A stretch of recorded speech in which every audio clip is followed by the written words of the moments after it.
IAS में थे। ऐसा वो दाल चोर की बात यहाँ कहाँ करने लगे आप?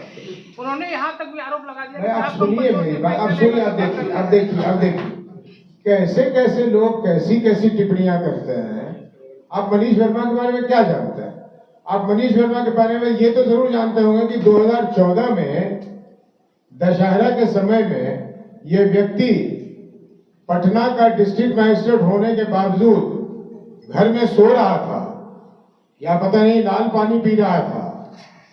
33 लोगों की मौत हो गई।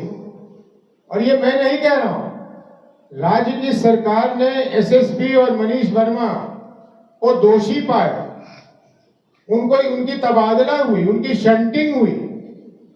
और ये नीतीश कुमार जी पर एक और काला धब्बा है कि वैसे व्यक्ति को वो अपने पार्टी में लाकर एक जिम्मेदार जगह पर बिठाते हैं, तो आप समझ सकते हैं कि जेडीयू कैसी पार्टी है।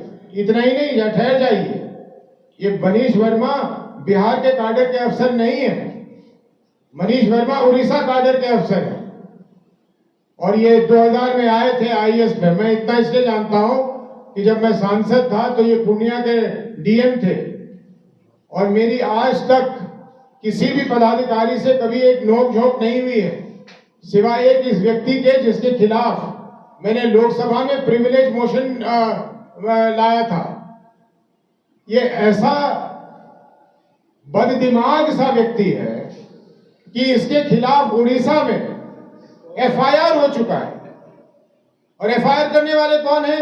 एफआईआर करने वाले वहां के पुलिस के कर्मी थे। इसके खिलाफ दाल चोरी करने का, मिड डे मील स्कीम में चोरी करने का आरोप लगा, एफआईआर हुआ। राज्य की सरकार ने इसकी तबादला की और कहकर किया, इसके सीआर में लिखा। ऐसे तबादला नहीं हो गया कि रूटीन ट्रांसफर नहीं हो गया, इसका ट्रांसफर हुआ एज पनिशमेंट। उस स्कैंडल में, उस दाल के स्कैंडल में, मिड डे मील के स्कैंडल में वहां के मंत्री को इस्तीफा देना पड़ा। ये ऐसा रंगीन व्यक्ति और आज ये आके जनसुराज पे टिप्पणी कर रहा है।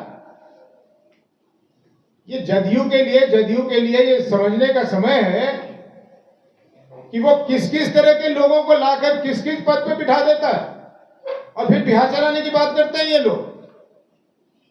इसलिए नीतीश कुमार जी जिस भी अवस्था में हो, लेकिन उन्हें ये समझना चाहिए और गंभीरता से समझना चाहिए। वो स्वतंत्र है, किसको लाए ना लाए उनकी पार्टी है, वो जाने। लेकिन बिहार के लोग तो ये उम्मीद रखते हैं कि इस तरह के रंगे हुए लोगों को उन पे नहीं थोपा जाएगा। और कोई प्रश्न? अध्यक्ष जी, आज जिस तरह की भारतीय जनता पार्टी को एक समय में उसका सदस्य था, बहुत अच्छे दिन याद आते हैं उसमें, जब वाजपेयी जी अडवाणी जी की राज था वहां, उसको पार्टी विद डिफरेंस कहा जाता था। आज हो गई है वो पार्टी विद इंडिफरेंस। लोगों में, लोगों पे क्या बीत रहा है, इससे भारतीय जनता पार्टी को ये मतलब नहीं रह गया। और किस बात को लेकर ये सड़क पर निकले हुए हास्यास्पद है। ये सारे के सारे मुझे लगता है नेशनल स्कूल ऑफ ड्रामा से निकल के आए हैं। भाई हद करते हैं। एक मंच था, मंच पे एक मानसिक रूप से विक्षिप्त आदमी, वो चढ़ गया, उसके मुंह में जो आया अटपटांग उसने बोल दिया, उस पर तुरंत कार्रवाई हुई।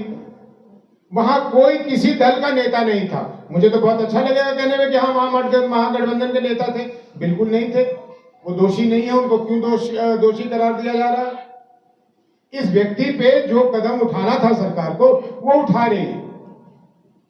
और ये सब लोग जानते हैं कि अगर किसी ने अपशब्द बोल दिया तो लोग, हम सबकी प्रयास होगी, यहीं किसी के मुंह से कुछ निकल गया तो हम सबका प्रयास ही होगा कि इस कमरे के बाहर वो बात ना जाए।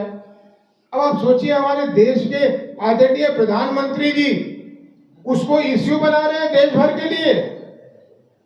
अपनी ही बातें याद कर लें, अपने गरेबान में देख लें कि जर्सी गाय किसको कह रहे थे, कांग्रेस की विधवा किसको कह रहे थे। अरे साहब वो छोड़िए, भारतीय जनता पार्टी के अन्य नेता और अन्य नेता नहीं, हिमाचल प्रदेश के जो उनके पार्टी के अध्यक्ष हैं, प्रदेश के अध्यक्ष, उन्होंने एक ऐसे शब्द का माइक पर पब्लिक मीटिंग में प्रयोग किया राहुल गांधी जी के लिए। राहुल गांधी जी तो कभी उसका एक इश्यू नहीं बनाया, और फिर वो इश्यू बना के, और देखिए मैंने नेशनल स्कूल ऑफ ड्रामा को गलत नहीं कहा है, यहाँ देखा मैंने वो दिलीप जायसवाल को, वो आदमी आंसुओं से रो रहा है। शायद उसके घर में किसी उसके रिश्तेदार की के साथ कोई घटना हो जाए तो उसकी आंख से आंसू ना आए, वो ऐसा आदमी है।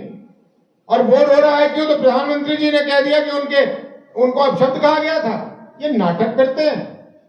आज एक महिला, गर्भवती महिला जिसका डिलीवरी होना था, उसका इन्होंने एम्बुलेंस रोक दिया। मालूम है क्या कह के? कि ये ड्राइवर एक अमुक जाति का है और हिंदू था। वो, ये साफ कर दो, वो मुसलमान नहीं था, हिंदू जाति का एक ड्राइवर था। इसलिए भारतीय जनता पार्टी के कार्यकर्ताओं ने कहा कि ये उस अमुक जाति का ड्राइवर है, हम नहीं जाने देंगे। ये बिहार चलाते हैं, मजाक करते हैं। तो खैर कोई बात नहीं है। उनके बारे में हमेशा चर्चा चल रही है, उत्तराखंड से चुनाव लड़ेंगे। ये अच्छा प्रश्न है, और कल एक कंफ्यूजन भी हुआ और सुना कि बहुत जगह चल गया कि उनके लिए एक क्षेत्र की चर्चा होने लगी कि वहां से लड़ेंगे। वो किसी और प्रश्न पे क्या उत्तर दे रहे थे, लेकिन लोग वही सुनते हैं जो वो सुनना चाहते हैं। पार्टी ने अभी तक तय ही नहीं किया है कि प्रशांत किशोर जी लड़े या नहीं, और मुझे साझा करने में ये बात कोई भी हिचक नहीं है। देखिए, पार्टी के अंदर दो मत चल रहा है। कुछ लोग कहते हैं कि उन्हें चुनाव लड़ना चाहिए, कुछ लोग कहते हैं चुनाव नहीं लड़ना चाहिए। दोनों के अपने फायदा और नुकसान है। मैं इतना जरूर बता दूं कि आप सब जानते हैं कि हमारे पार्टी के सूत्रधार अगर उनको कहा जाता है तो उसके पीछे कारण ये है कि जितने सहज तरीके से वो अपने लोगों के साथ, बिहार के लोगों के साथ संवाद कर सकते हैं, हम में से कोई नहीं कर सकता। आज जो उनकी सभाओं में एक जन सैलाब सी उभरती है, वो शायद हम में से और कोई जाए तो हमारे लिए इतनी भीड़ नहीं आए। लोग उनको सुनना चाहते हैं। और ये भी आप जानते हैं कि हमारे आदरणीय प्रधानमंत्री जब बनारस की चुनाव लड़ रहे थे तो वहां भी जाके उनको 5 दिन बैठना पड़ा था। ऐसे में अगर हम लोग प्रशांत किशोर जी को कहीं भेजते हैं कि वो चुनाव लड़ें, तो उन्हें अपने क्षेत्र में कुछ दिनों के लिए बंधना पड़ेगा। तो पार्टी को ये निर्णय लेनी पड़ेगी कि हम उनको उपयोग करना चाहते हैं कैंपेनिंग में, या उनको उपयोग करना चाहते हैं किसी एक जगह से लड़ने के लिए। जहां तक रह गई उनके लिए क्षेत्र की बात, 203 क्षेत्र उनके लिए उपलब्ध हैं। 243 में से 40 क्योंकि सुरक्षित हैं, इसलिए 203 सीटों में वो जहां लड़ना चाहें, वो मेरी और हमारे सभी सहयोगियों की जिम्मेदारी होगी कि वो वहां से विजयी होके आएंगे। इसलिए उनके कहां से लड़ेंगे ये प्रश्न नहीं है। प्रश्न ये है कि वो लड़ेंगे अथवा नहीं लड़ेंगे। जहां से आरसीपी सिंह जी कहेंगे लड़ना चाहें, वहां से लड़ सकते हैं। प्रश्न तो मुझसे पूछिए कि मैं आरसीपी सिंह जी को छोड़ूंगा या नहीं छोड़ूंगा, तो ये प्रश्न जरा मैं सोच के ही उत्तर दे सकता हूँ। प्रशांत जिन नेताओं पर आरोप लगा रहे हैं, अगर जन स्वराज की सरकार आती है तो वे सारे जेल में होंगे या फिर वही सारे जेल में नहीं होंगे। देखिए, जेल में भेजने वाले बहुत लोग हैं। बिहार के साथ आज जो लूट हो रहा है, और ये कोई मैं खुशी से नहीं कह रहा हूँ, और ये तो सार्वजनिक रूप से सबको मालूम है। इसलिए मैं प्रेस कॉन्फ्रेंस करके कह रहा हूँ कि यहाँ भ्रष्टाचार है, तो बेकार की बात होगी। आप यहाँ के एक छोटे बच्चे से पूछ लीजिएगा, वो भी बता देगा कि किस तरह से लूट मच रही है। तो जिन्होंने लूटा है, जो लूट रहे हैं, जिन्होंने लोगों का हक मारकर वो पैसा का गबन किया है, उन पे तो एक्शन होना ही चाहिए। इसलिए अवश्य होगा। अब उसमें जो लोगों का नाम लिया गया है उतने ही लोग हैं, उससे ज्यादा लोग हैं, ये कहना बड़ा मुश्किल है। 14 के पहले मोदी जी भी कहते थे कि सभी को जेल भेजेंगे जो भी ये करप्शन में है, लेकिन उन्होंने भी नहीं भेजा। क्या गारंटी है इसका कि जनसुराज वाले भेजेंगे प्रशांत? कोई गारंटी नहीं है। हम भी कह रहे हैं, वो भी कह रहे थे। अगर बात पे भरोसा है तो कर लीजिए, करके दिखा देंगे। सर, एक सवाल है कि चुनाव की तारीख आने में अब कुछ ही वक्त बचा है, लिस्ट जारी नहीं हुआ है, तो जनस्वराज क्या अपने समर्थकों को और कार्यकर्ताओं को यह आश्वासन देगी कि आने वाले समय में बागी नेताओं को, अन्य पार्टी से टूटे हुए नेताओं को अपने पार्टी में नहीं लेगी?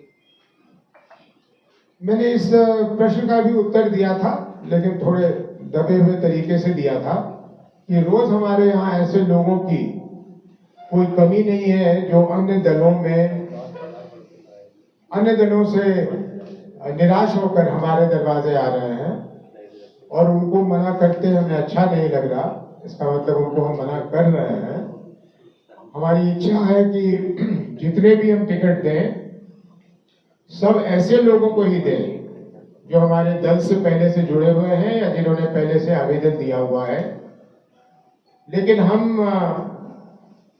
एक राजनीतिक दल है, पूर्ण रूप से संतों की जमात नहीं है, इसलिए अपने हाथ में हमेशा ये रखते हैं कि अपवाद की तौर पे हो सकता है कि एक आध जगह कोई ऐसे व्यक्ति आ जाए जिनको हम अंत में भी हमें जरूरत पड़े तो टिकट देना पड़े। लेकिन मैं आप लोगों के माध्यम से सबको बताना चाहता हूं कि वो एक अपवाद होगा और वो अपवाद भी अपवाद के तौर पे ही इस्तेमाल होगा, चाहे उन्होंने आवेदन दिया हो या नहीं दिया हो। देखा जाएगा। हम लोग भी तो किसी न किसी डॉक्टर मनमोहन सिंह की तलाश में जरूर होंगे। कहीं से घूमते फिरते अगर कोई डॉक्टर मनमोहन सिंह हमें मिल गए, अंत में भी तो उनको तो जगह देंगे ही हम। सर बीजेपी वाले बोल रहे हैं लोगों को बतलाने का, ये तो जाहिर सी बात है कि एक विधानसभा से एक ही व्यक्ति को मौका मिलेगा चुनाव लड़ने का, लेकिन हम लोगों की नजर में जितने लोग हैं जिन्होंने आवेदन दिया है चुनाव लड़ने के लिए, जिन्होंने नहीं भी दिया है, वो सारे के सारे शायद हमारे प्रत्याशियों से कहीं ज्यादा हमारे लिए महत्वपूर्ण है। क्योंकि जैसा मैं बहुत दिनों से कह रहा हूं, हमारी निगाह चुनाव के बाद के समय का है, उस पे है हमारा सारा निगाह भी सिर्फ चुनाव जीत जाने पर नहीं है। क्योंकि जिस बदलाव की हम लोग कल्पना कर रहे हैं, जिस बदलाव की भावना से बिहार के लोग हमारे साथ चल रहे हैं, वो बदलाव तभी पूरा हो सकता है जब एक बहुत सशक्त राजनीतिक दल, एक राजनीतिक संगठन खड़ा हो जाए। क्योंकि सरकार की नीतियों की आज भी कमी नहीं है। सरकार की नीतियों को, सरकार के मंशा को जमीन तक पहुंचाने के लिए, लोगों को उनका लाभ दिलाने के लिए ये आवश्यक होगा कि हमारे पास एक बहुत मजबूत संगठन हो। और इसी संदर्भ में मैं कहता हूं कि हमारे यहाँ से जो लड़ेंगे वो अच्छा है, लेकिन जो नहीं लड़ेंगे वो हमारे लिए उतने ही या उससे भी ज्यादा महत्वपूर्ण है। इस विषय पे मुझे इतना ही कहना था। आरसीपी भाई कुछ आपको और कहना है? इस विषय में मुझे इतना ही कहना था। आप लोगों को प्रश्न हो तो जरूर पूछें। नहीं है कि 2 महीने बाद बिहार की जनता ने जो तय किया है वो पूर्ण होगा। बिहार में एक संपूर्ण क्रांति, जो कवि जयप्रकाश जी कहते थे, आदरणीय जयप्रकाश जी, वो संपूर्ण क्रांति होगी, एक बदलाव होगा। और आप लोगों को विश्वास दिलाते हैं कि जिस दिन जनता ने अपना यहाँ व्यवस्था बनाया, जिस दिन जन स्वराज की व्यवस्था बनी, उस दिन से आप एक नए बिहार को देख रहे होंगे। और कोई प्रश्न? जी, प्रशांत किशोर जी 2 सप्ताह से बोल रहे हैं कि अगले नेता काम करेंगे, अगले नेता करेंगे। क्या लिस्ट खत्म हो गया क्या उनके पास? मतलब और भी नेताओं मंत्री क्या बोल रहे थे या कुछ शांति पड़ गए हैं? अच्छा, आप मतलब लोगों को उत्तेजित करते हैं बोलने के लिए? नहीं, वादा करके मुकर जा रहे हैं ना। अब 1 मिनट, तुमने मुकर नहीं जाना है। अभी आप में से आपके साथी ने मनीष वर्मा की बात की, मैंने चिट्ठा खोल दिया जी। एक बोल, आप किसी और का बात कर लीजिए, उसकी भी खोल देता हूँ। तो हमारे पास लोगों के, उनके बारे में, उनके कुकृत्य के बारे में बताने में कोई कमी नहीं है, लेकिन हमें और भी काम करने नहीं दीजिए। समय आएगा तो आपको और भी चीजें बताई जाएंगी। इसलिए हमारे पास कोई लिस्ट की, क्योंकि इनके कुकर्मों की कमी नहीं है, जितना इन्होंने किया है उसकी कोई कमी नहीं है। तो हमारे पास सूचनाओं की कोई कमी नहीं है। जब भी जरूरत होगा तो कुछ बता दिया करेंगे। कौन नेता जी? थोड़ा नेता का नाम। सम्राट चौधरी। बहुत बढ़िया, ये आप बहुत बुद्धिमान है आप। और कोई सत्य है भाई, कोई दुकानदार अपनी दुकान सजा के बैठा हो और उसके बगल एक ऐसी दुकान आके खुल जाए जो उसके सारे ग्राहकों को ले जाए, तो वो दुकानदार से आप पूछेंगे तो क्या जवाब देगा? वही जवाब दे रहे तेजस्वी जी, मेरे ख्याल कोई गलत नहीं कर रहा है। सर, लगातार प्रत्याशियों की घोषणा करने में आप लोग देरी कर रहे हैं, क्या कारण? क्या भगदड़ मच जाएगी, इसका डर है क्या? देखिए, आपके प्रश्न में ही कॉन्ट्रडिक्शन दिख रहा है। अगर भगदड़ मचनी होगी तो मैं आज अनाउंस करूं या चुनाव के एक दिन पहले अनाउंस करूं, भगदड़ तो मचेगी। तो भगदड़ से कैसे डर रहा हूं? लेकिन तो दूसरा कारण मैंने दिया, वो शायद आपने ध्यान से नहीं सुना, कि हमारे पास अच्छे लोगों के बीच में से चुनने की जो परेशानी है। अगर हमारे पास 4 काले चोरों ने और 1 साहूकार ने दिया होता तो हम तुरंत चुन लेते, लेकिन हमारे पास जितने लोगों ने आवेदन दिया है सब एक से एक हैं। तो उनका मूल्यांकन करना, लोगों से पूछना, उनकी लोकप्रियता के बारे में जानना, लोगों में कितनी स्वीकार्यता है उनकी पहचानना, उसमें समय लग रहा है।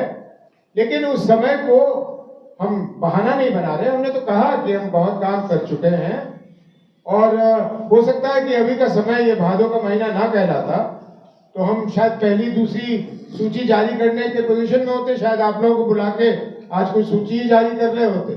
लेकिन उम्मीद रखिए कि 22 तारीख के बाद बहुत जल्द हम लोग वो सूची जारी करेंगे।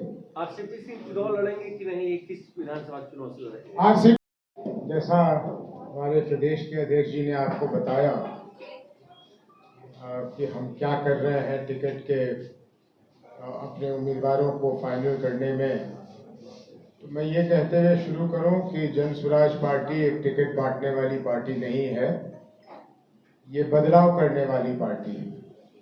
और इसलिए हम लोगों पर जो जिम्मेदारी है वो अन्य दलों से बहुत ज़्यादा है। करोड़ों लोग आज बिहार में प्रतीक्षा कर रहे हैं कि जब उन्हें वो मौका मिले जो आने वाले 2 महीनों में मिलेगा उन्हें, कि वो बिहार में एक परिवर्तन लाएं, एक बदलाव कर दें। तो वैसे में उन सब की निगाहें जन स्वराज की तरफ हैं कि हम लोग किस तरह के प्रत्याशी उनके क्षेत्रों में भेजते हैं।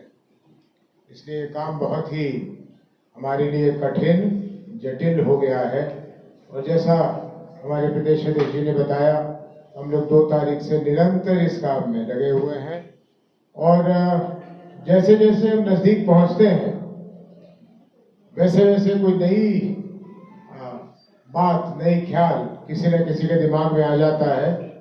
और जब हमने जिला से लोगों को बुलाकर यहाँ करीब करीब अपनी प्रक्रिया समाप्त कर ली थी और ये सोचा था कि अब इनको संगठित करें, तो किसी के दिमाग में ख्याल आया कि हम इसे और एक स्तर नीचे उतार दें और अब ये विधानसभा के स्तर पे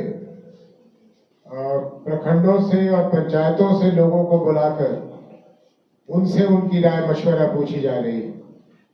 बहुत अंतर नहीं होगा जो यहाँ हमें खबर मिली है या वो जो बताएंगे, लेकिन इससे ये जरूर होगा कि सबको लगेगा कि सबकी सहभागिता है पार्टियों के उम्मीदवारों के चयन करने में।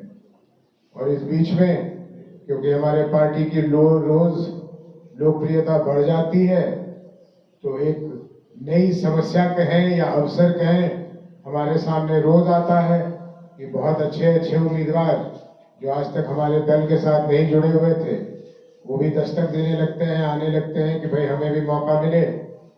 अब उन्हें निराश करते हमें अच्छा नहीं लगता, लेकिन कहना पड़ता है कि करीब करीब हम लोगों ने निर्णय कर लिया है कि हम लोग उन्हीं लोगों में से चयन करना चाहेंगे जिन लोगों ने पहले से अपना कंधा लगाया है जन स्वराज को यहाँ तक पहुँचाने में।